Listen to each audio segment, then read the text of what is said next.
Hello friends, I am Nisha Sharma, Associate Professor, Department of English. The topic that we are going to discuss today is Girish Karnad, the playwright and introduction.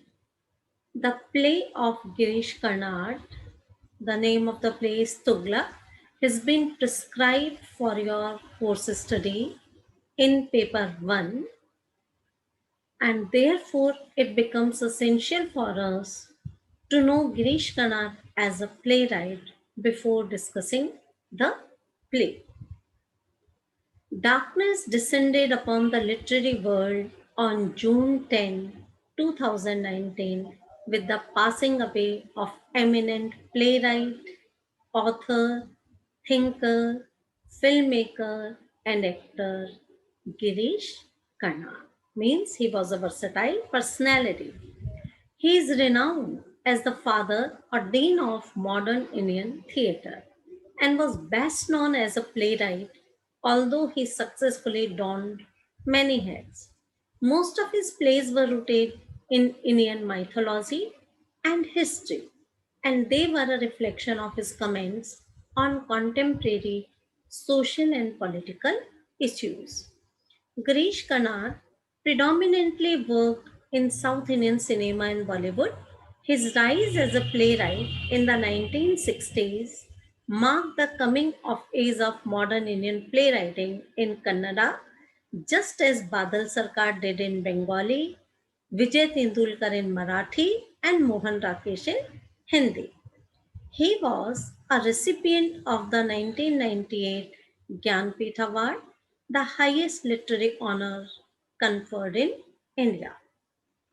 Girish Karnad was born in Mathiran in present day Maharashtra in 1938. His mother, Krishna Baini Manikar, was a young widow with a son who belonged to a poor family. Since it was necessary for her to earn a living, she began working as a nurse and cook, general housekeeper, for the bedridden wife of a certain Dr. Raghunath Karnad, a doctor in the Bombay Medical Services. Some 5 years later, and while the first wife was still alive, Krishnabai and Dr. Raghunath Karnad were married in a private ceremony. The marriage was controversial not because of bigamy.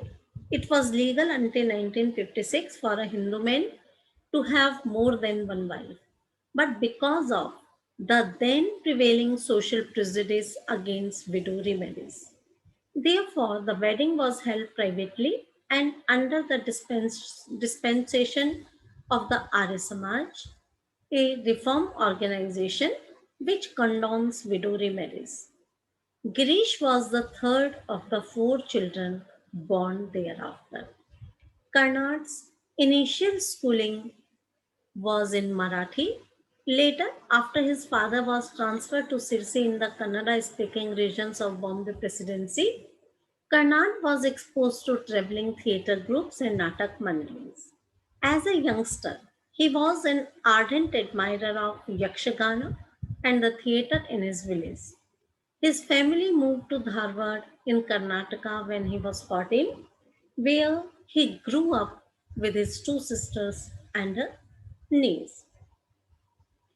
Girish Karnad originally wanted to be a poet, but circumstances made him a dramatist. For 4 decades, Karnad composed plays, often using history and mythology to tackle contemporary issues. He translated his plays into English and received acclaim.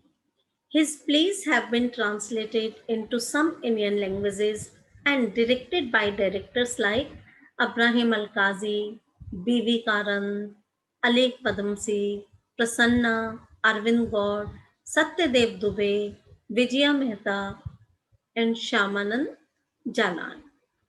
He was active in the world of Indian cinema, working as an actor, director, and screenwriter in Hindi and Kannada cinema and has earned awards.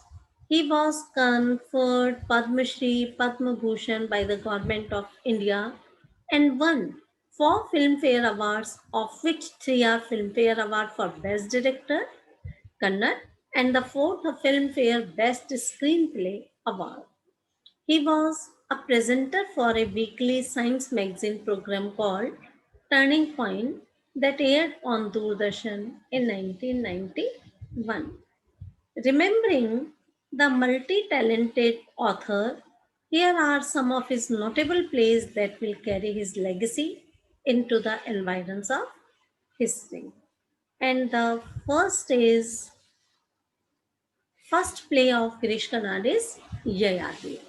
Girish Karnad wrote his first play Yayati in 1961 at the age of 23 when he was still studying at Oxford. The critically acclaimed play is a modern retelling of the story of King Yayati in Mahabharata. Yayati was cursed to old age for his sexual misconduct and he tries to avert the catastrophe by demanding his son Puru's youth in exchange for the curse on him.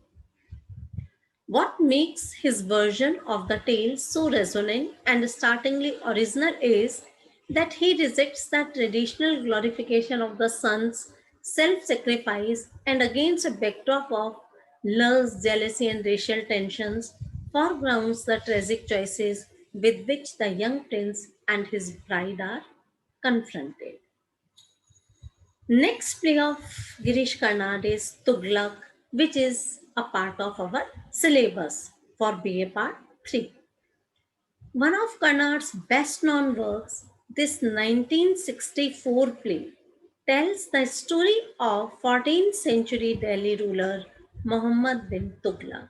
The 13 scene play closely paralleled with contemporary socio political events in the country at that time.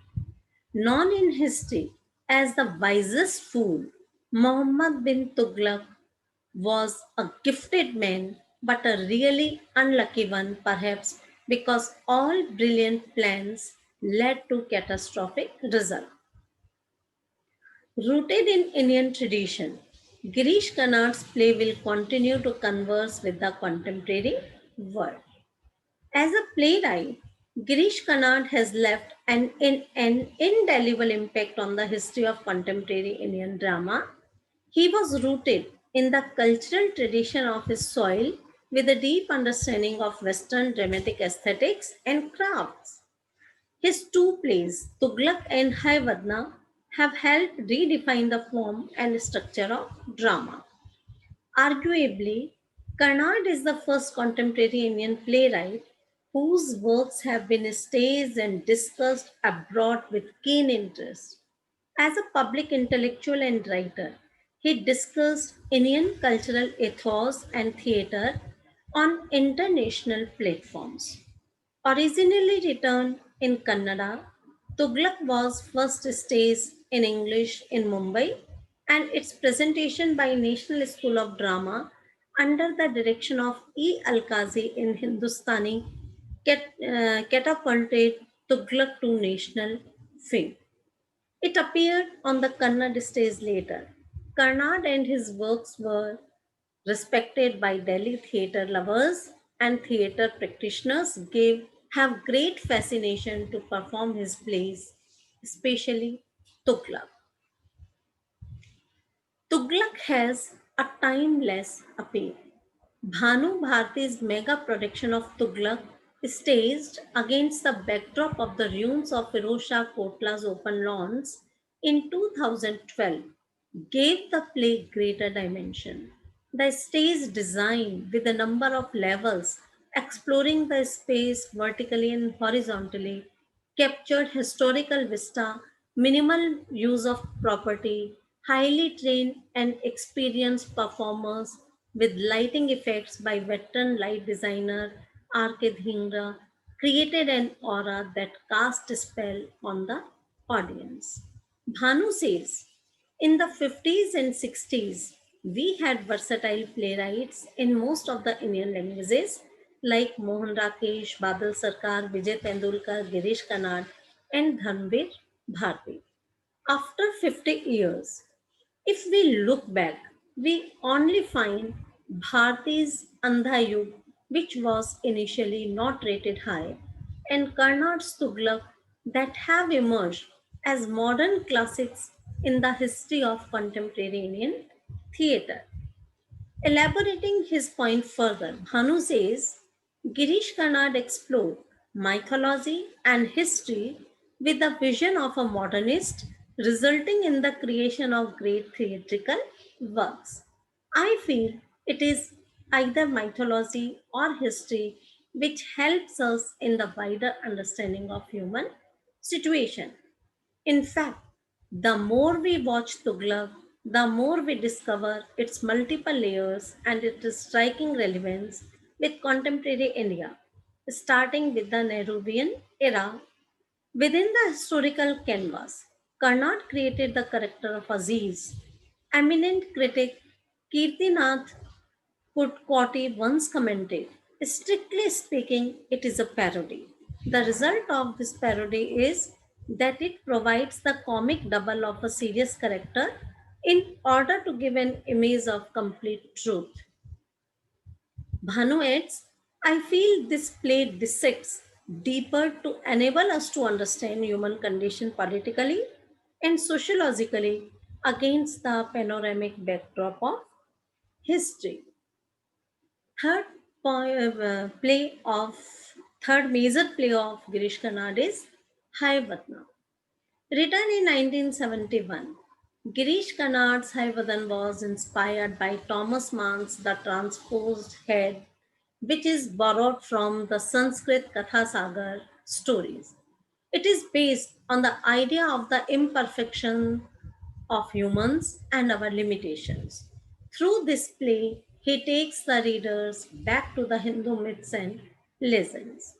Haivadan has been staged by a number of times by noted directors like B.V. Karan and Satyadev Dubey. Incorporating folk elements, it projects a mysterious world where dogs speak. Goddess Kali commits a blunder that creates complications which defy resolution. There is a character with features of half horse and half human, and a boy who is inarticulate. All these complicated situations are interwoven into a metaphor that reflects the dilemma of a woman and leaves the conflict between the body and mind unresolved. As the chairman of Sangeet Natak Academy, Girish Karnad was the brain behind organizing Nehru Shatabdi Natya Samaroh in 1989 in Delhi, which was planned as a retrospective of modern Indian theatre.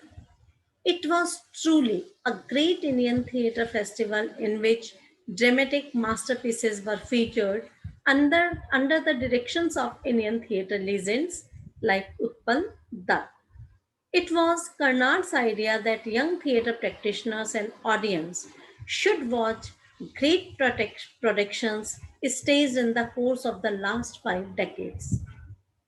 As a public speaker and activist, Girish Karnad raised his voice for saving the secular fabric, freedom of expression, and complete culture.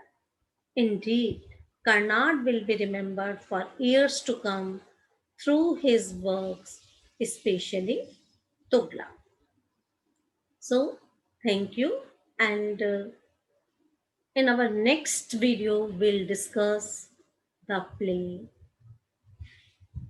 Tugla.